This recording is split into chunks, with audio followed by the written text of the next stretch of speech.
Hi everyone, आज ये 16 अप्रैल 2026 के इम्पोर्टेंट करंट अफेयर को डिस्कस करते हैं। So let's get started without any further delay. प्रश्न संख्या 1 से स्टार्ट करते हैं। हंगरी के नए प्रधानमंत्री के रूप में किसे चुना गया है? पीटर मैगियोर को हंगरी के नए प्रधानमंत्री के रूप में चुना गया है। आप यहाँ पे हंगरी का मैप भी देख सकते हैं। हंगरी जो है यूरोप का one of the important country है और इसकी कैपिटल जो है बुडापेस्ट है। इसके बॉर्डरिंग कंट्री की बात करते हैं तो रोमानिया है, Ukraine, Slovakia, Austria, Slovenia, Croatia, Serbia है। These are the some important bordering country of Hungary. You have to keep in mind that. Okay, ये इटली है, इटली के बगल में स्लोवेनिया है, स्लोवेनिया के बगल में हंगरी है। इसकी कैपिटल बुडापेस्ट है। आ जाते हैं कुछ और इम्पोर्टेंट पॉइंट की बात करते हैं। पीटर मैगियोर, इन्होंने विक्टर ओरबन को, जो उनके गुरु भी थे, उनको चुनाव में हराया है और उनकी पार्टी का नाम टीजा पार्टी था। हंगरी की बात करते हैं तो हंगरी की राजधानी बुडापेस्ट है और यहाँ पे घास के मैदान को पुस्ताज कहते हैं।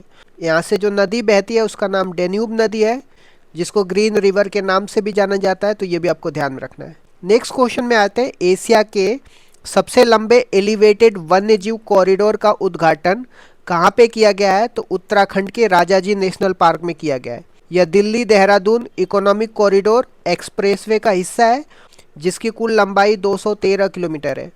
इस एलिवेटेड कॉरिडोर की लंबाई की बात कर रहे हैं तो 12 किलोमीटर है, जिसे वन्य जीवों के सुरक्षित आवागमन के लिए बनाया गया है। इस एक्सप्रेसवे से दिल्ली और देहरादून के बीच की यात्रा का समय 6 घंटे से घटा करके 2.5 घंटे रह जाएंगे। इसमें 12,000 करोड़ रुपए का निवेश भी हुआ है, तो ये भी आपको ध्यान में रखना है। नेक्स्ट क्वेश्चन में आते हैं। बिहार के पहले बीजेपी मुख्यमंत्री के तौर पर किसने शपथ लिया है? सम्राट चौधरी ने बीजेपी के मुख्यमंत्री के रूप में बिहार में शपथ लिया है। वे बिहार के 24वें मुख्यमंत्री बने हैं। वे कुशवाहा जाति से संबंधित है, तो ये भी आपको ध्यान में रखना है। पूर्व सीएम की बात करते हैं। नीतीश कुमार अब राज्यसभा सांसद बनकर के दिल्ली जा रहे हैं। बिहार के राज्यपाल की बात करते हैं। सैयद अता हसनैन है, उन्होंने इन्हें शपथ दिलाई है। बिहार के 2 उप मुख्यमंत्री ने भी शपथ लिया है, जिनका नाम विजय कुमार और विजेंदर है। ये लोग जेडीयू पार्टी से है। बिहार स्टेटिक की बात करते हैं तो बिहार की स्थापना 22 मार्च 1912 को हुई थी। बिहार में लोकसभा की सीटें 40 है और राज्यसभा की सीटें 16 है।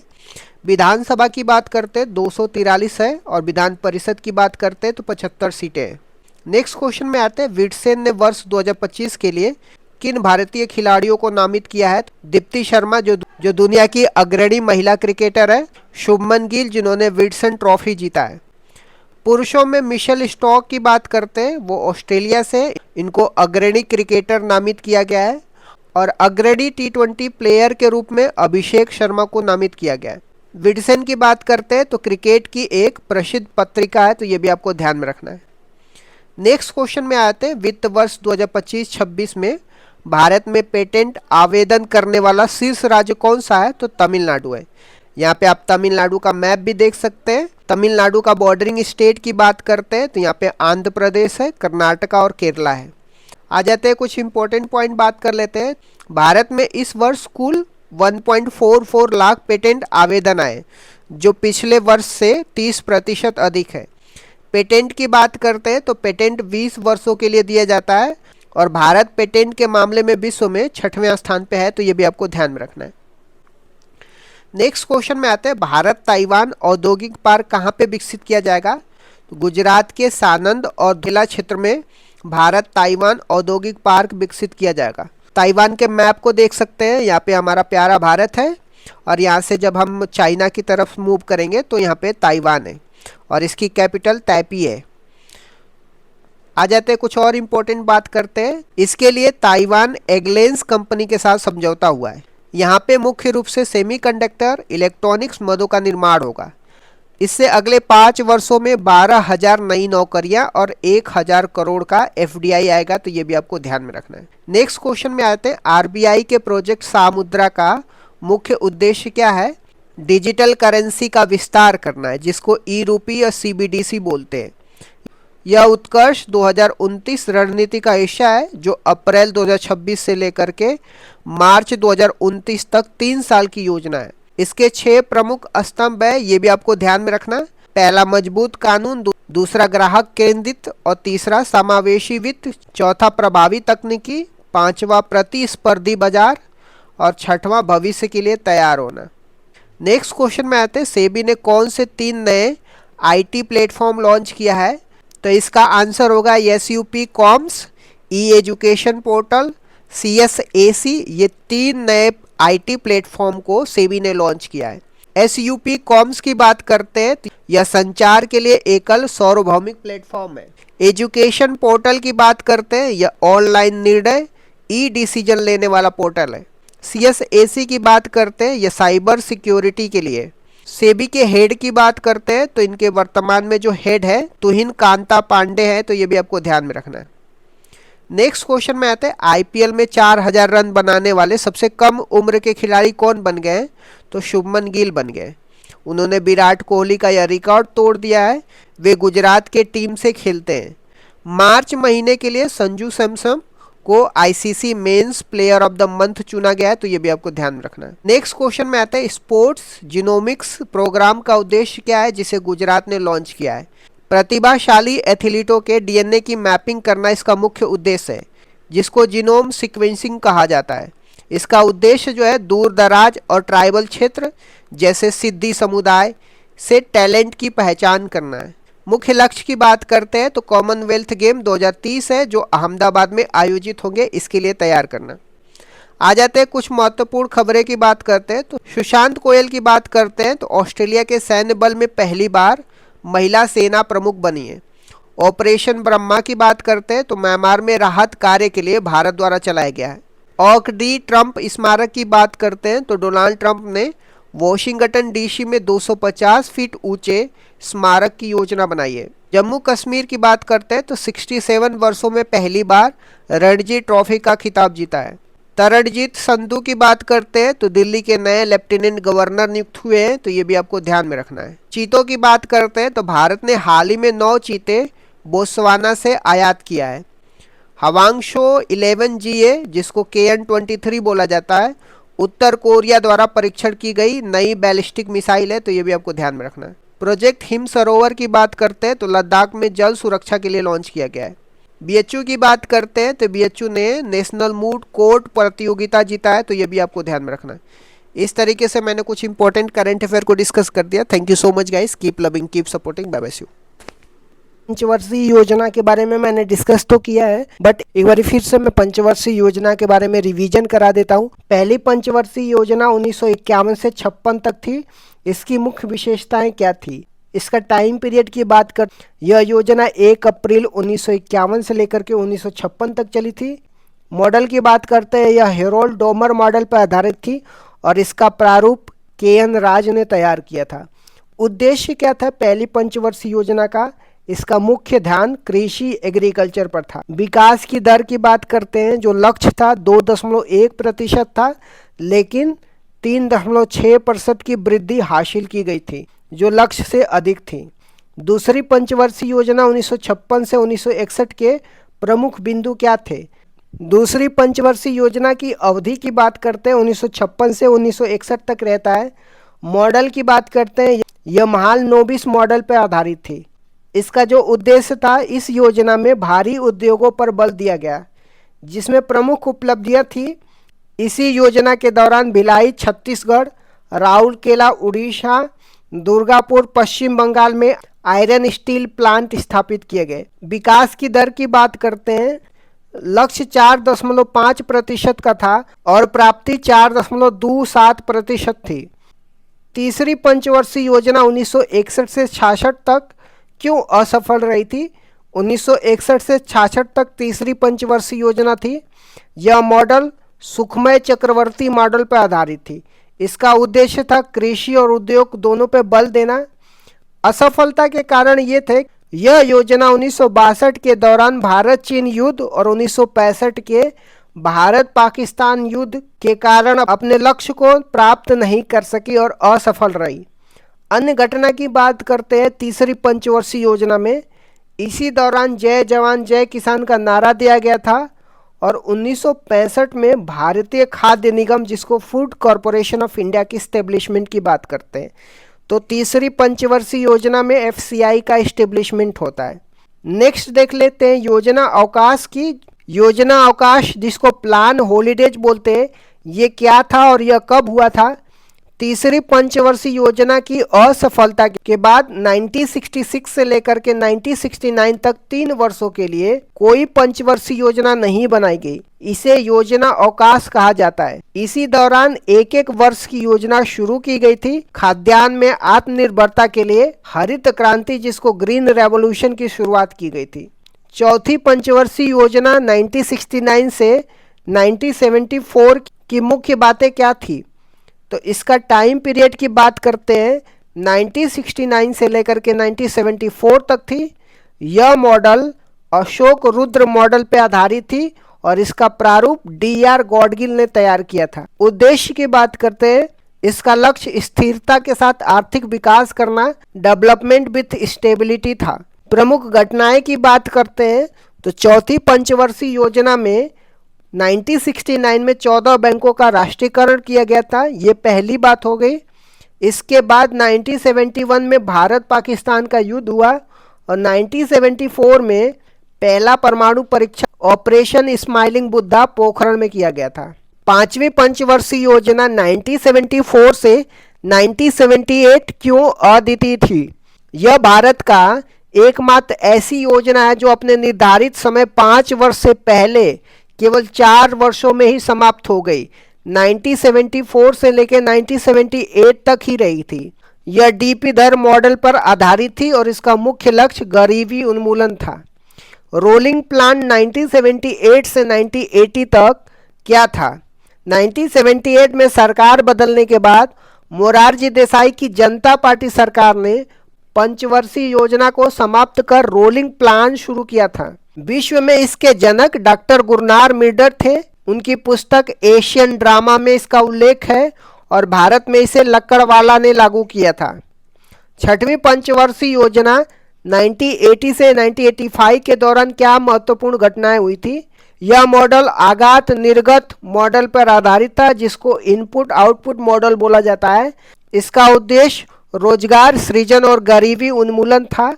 प्रमुख घटनाएं की बात करते हैं तो छठवीं पंचवर्षीय योजना में नाबार्ड की एस्टेब्लिशमेंट किया जाता है 1982 में। 6 और बैंकों का राष्ट्रीयकरण किया जाता है 1980 में। ऑपरेशन ब्लू स्टार और ऑपरेशन मेघदूत 1984 में चलाया जाता है। ऑपरेशन मेघदूत सियाचिन पर कब्जा करने के लिए। 7वीं पंचवर्षीय योजना 1985 से लेकर के 1990 तक क्या नारा था? इस योजना का प्रसिद्ध नारा रोटी रोजी और उत्पादकता या भोजन काम और उत्पादकता था। इसी योजना के दौरान 1988 में सेबी की स्थापना होती है जिसको security and exchange board of India बोलते हैं। LPG सुधार कब और क्यों अपनाए गए थे? 1990 से 92 के योजना अवकाश के दौरान 1991 में भारत में विदेशी मुद्रा भंडार का संकट उत्पन्न हो गया था। उस समय प्रधानमंत्री PV नरसिम्हा राव और वित्त मंत्री डॉक्टर मनमोहन सिंह थे।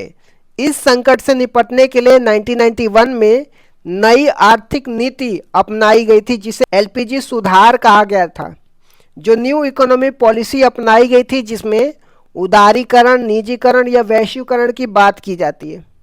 8वीं पंचवर्षीय योजना 1992 से 1997 का मुख्य फोकस क्या था? तो यह model John W Miller model पर आधारित थी।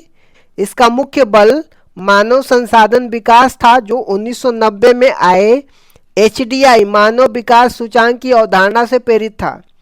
अन्य घटनाएं की बात करते हैं 8वीं पंचवर्षीय योजना में।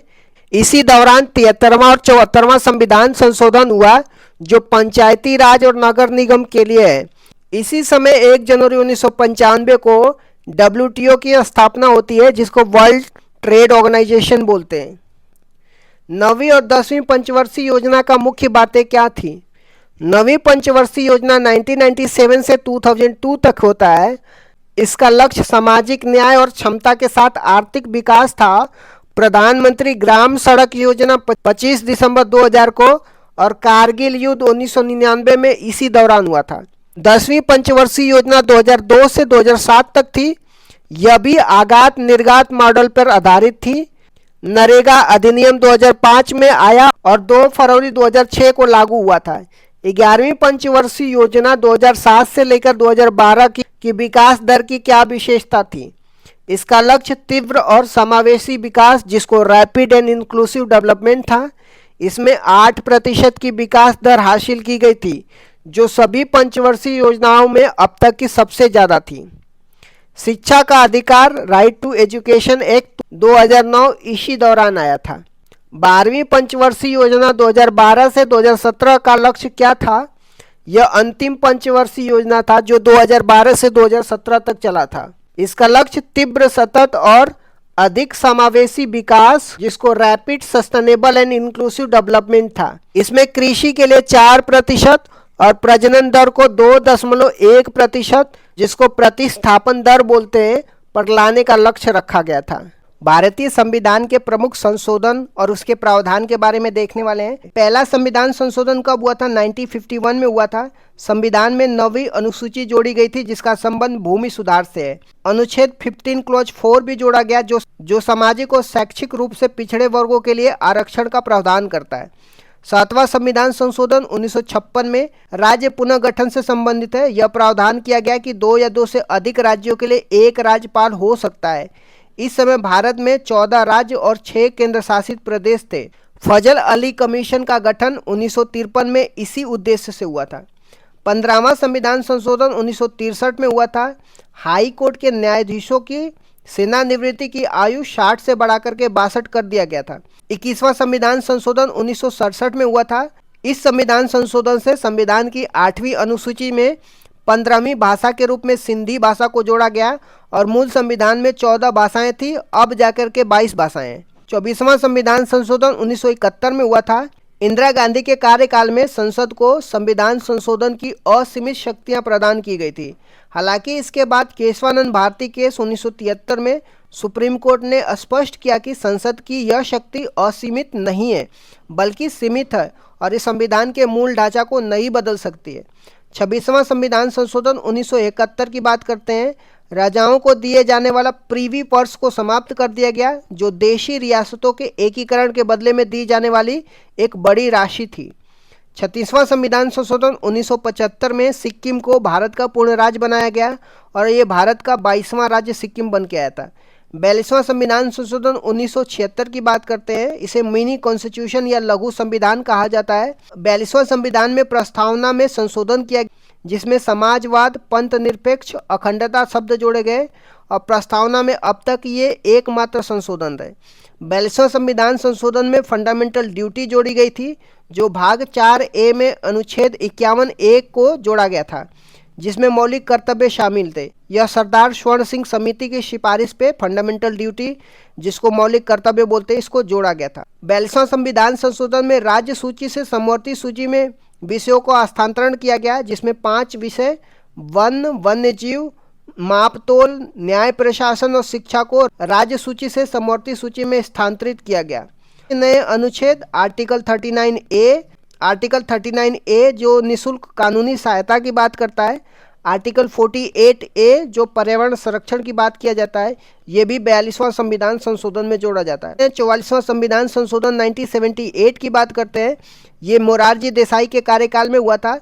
इसमें संपत्ति के अधिकार में बदलाव किए जाते हैं। संपत्ति के अधिकार को मौलिक अधिकार की सूची से हटा करके इसे कानूनी अधिकार, जिसको लीगल राइट बनाया गया, जो अब अनुच्छेद 300A में है। पहले इसमें आर्टिकल 30 पहले संपत्ति का अधिकार आर्टिकल 31 पहले संपत्ति का अधिकार अनुच्छेद 31 में था। राष्ट्रीय आपातकाल, नेशनल इमरजेंसी की बात करते हैं। इसमें राष्ट्रीय आपातकाल के लिए आंतरिक अशांति के स्थान पे सशस्त्र विद्रोह शब्द का प्रयोग किया गया। राष्ट्रीय आपातकाल लगने के लिए कैबिनेट की लिखित अनुमति को अनिवार्य किया गया। संविधान में कैबिनेट शब्द की पहली बार उल्लेख इसी संशोधन में हुआ था। आ जाते हैं 52वां संविधान संशोधन की बात करते हैं, जो 1985 में हुआ था। राजीव गांधी के कार्यकाल में दल बदल विरोधी कानून आया था, जिसको एंटी डिफेक्शन लॉ बोलते हैं। संविधान में 10वीं सूची जोड़ी गई, जिसका उद्देश्य दल बदल को रोकना था। आ जाते हैं 61वें संविधान संशोधन, जो 1989 में हुआ था। यह राजीव गांधी के कार्यकाल में मतदान की आयु 21 वर्ष से घटा करके 18 वर्ष कर दी गई थी। अब आ जाते हैं 73वां संविधान संशोधन 1992 में पंचायती राज व्यवस्था या ग्रामीण स्थानीय स्वशासन से संबंधित है। संविधान के भाग 9 और 11वीं अनुसूची जोड़ी गई जो पंचायती राज से संबंधित है। भाग 9 में अनुच्छेद 243 से लेकर के 243 ओ शामिल किया गया। 24 अप्रैल 1993 से इसको लागू किया गया। 74वां संविधान संशोधन 1992 की बात करते हैं। ये शहरी स्थानीय स्वशासन की बात करता है जिसमें नगर पालिका नगर निकाय से संबंधित है। संविधान में भाग 9 ए और 12वीं अनुसूची जोड़ी गई। 12वीं अनुसूची में टोटल 18 विषय हैं। आ जाते हैं 86वें संविधान संशोधन 2002 की बात करते हैं। 6 से 14 वर्ष के बच्चों के लिए अनिवार्य और मुफ्त शिक्षा का प्रावधान किया गया। अनुच्छेद 21 ए जोड़ा गया जिसके तहत शिक्षा का अधिकार एक मौलिक अधिकार बन गया। अनुच्छेद 51 ए क्लॉज के रूप में 11वां मौलिक कर्तव्य भी जोड़ा गया था। आ जाते हैं 89वां संविधान संशोधन 2003 की बात करते हैं। अनुच्छेद 338 ए को जोड़ा गया जिसमें राष्ट्रीय अनुसूचित जनजाति आयोग जिसको national commission for scheduled tribe का उल्लेख है। अनुच्छेद 338 में राष्ट्रीय अनुसूचित जाति का उल्लेख किया गया है। 91वां संविधान संशोधन 2003 की बात करते हैं। मंत्रिपरिषद के आकार को सीमित किया गया। इसके अनुसार कुल लोकसभा सदस्यों के 15% से अधिक मंत्री नहीं हो सकते। आ जाते हैं 92वां संविधान संशोधन 2003 की बात करते हैं। 8वीं अनुसूची में 4 भाषाएं जोड़ी जाती है जो बोडो, डोंगरी, संथाली और मैथिली होती है। 97वां संविधान संशोधन 2011 में सहकारी समिति से संबंधित है। संविधान के भाग 9 बी अनुच्छेद 43 बी और अनुच्छेद 19 क्लॉज 1 क्लॉज सी में सहकारी समिति शब्द जोड़ा गया। 99वां संविधान संशोधन 2014 की बात करते हैं। यह एक ऐसा संविधान संशोधन था जिसमें सुप्रीम कोर्ट ने असंवैधानिक करार दिया था। यह राष्ट्रीय न्यायिक नियुक्ति जिसको नेशनल जुडिशरी अपॉइंटमेंट कमीशन के निर्माण की बात करता है जिसका उद्देश्य कॉलेजियम पद्धति को बदलना था। आ जाते हैं 100वां संविधान संशोधन 2015 की बात करते हैं। भारत और बांग्लादेश के बीच में 3 बीघा कॉरिडोर जमीन के आदान प्रदान से संबंधित है। 101वां संविधान संशोधन 2016 की बात करते हैं जिसमें जीएसटी जिसको गुड्स एंड सर्विस टैक्स बोलते हैं इससे संबंधित है। यह 1 जुलाई 2017 को लागू हुआ। विजय केलकर समिति के सिफारिश पर यह आया था। संविधान में अनुच्छेद 246 ए जीएसटी का उल्लेख है और अनुच्छेद 279 ए जो जीएसटी काउंसिल का उल्लेख जिसका प्रमुख भारत के वित्त मंत्री होता है ये सब जोड़ा गया। 102वां संविधान संशोधन 2018 की बात करते हैं। इसमें आर्टिकल 338 बी जोड़ा गया जिसमें राष्ट्रीय पिछड़ा वर्ग आयोग की बात करता है। इसमें यह निर्धारित किया गया कि कौन सी जाति पिछड़ा वर्ग में आएगी और यह अधिकार केंद्र सरकार का होगा। आ जाते हैं 103वां संविधान संशोधन 2019 की जो आर्थिक रूप से कमजोर वर्ग जिसको इकोनॉमिकली वीकर सेक्शन बोलते हैं 10% आरक्षण की बात किया जाता है। संविधान में अनुच्छेद 15 क्लॉज 6 संस्थाओं में प्रवेश के लिए आरक्षण और अनुच्छेद 16 क्लॉज 6 सरकारी नौकरियों में आरक्षण की बात किया जाता है। आ जाते हैं 104वां संविधान संशोधन 2019 की जिसमें लोकसभा और विधानसभा में एंग्लो इंडियन के लिए आरक्षित सीटों को समाप्त कर दिया गया। अनुसूचित जाति अनुसूचित जनजाति के लिए आरक्षण को 10 साल के लिए क्या कर दिया गया, बढ़ा दिया गया। आ जाते हैं 105वां संविधान संशोधन 2021 की। यह 102वें संविधान संशोधन में संशोधन करता है। यह राज्य सरकारों को यह अधिकार देता है कि वो अपनी स्वयं की राज्य सूची में शामिल की जाने वाली पिछड़े वर्गों की जातियों की पहचान कर सके जो शक्ति 102वें संविधान संशोधन में केंद्र के पास दी गई थी। राष्ट्रपति ने 18 अगस्त 2021 को इस पर हस्ताक्षर कर दिया था। आ जाते हैं 106वां संविधान संशोधन 2023 की। इसे नारी शक्ति वंदनम अधिनियम के नाम से भी जाना जाता है। यह 128वां विधेयक था। इसका उद्देश्य लोकसभा और विधानसभा में महिलाओं को 33% आरक्षण प्रदान करना है। इसे अर्जुन मेघवाल ने पेश किया था और राष्ट्रपति ने इसे 28 सितंबर 2023 को सहमति दे दी थी। यह अगला परिसीमन 2026 के बाद लागू होने वाले चुनाव में लागू होगा। आ जाते हैं 129वां संविधान संशोधन विधेयक की। ये संविधान संशोधन विधेयक है जो प्रस्तावित किया गया है। भारत का नवीनतम विधेयक है। जो यह 1 नेशन 1 इलेक्शन की बात किया जाता है जो एक राष्ट्र एक चुनाव से संबंधित है। यह रामनाथ कोविंद कमेटी की सिफारिश पर पेश किया गया था।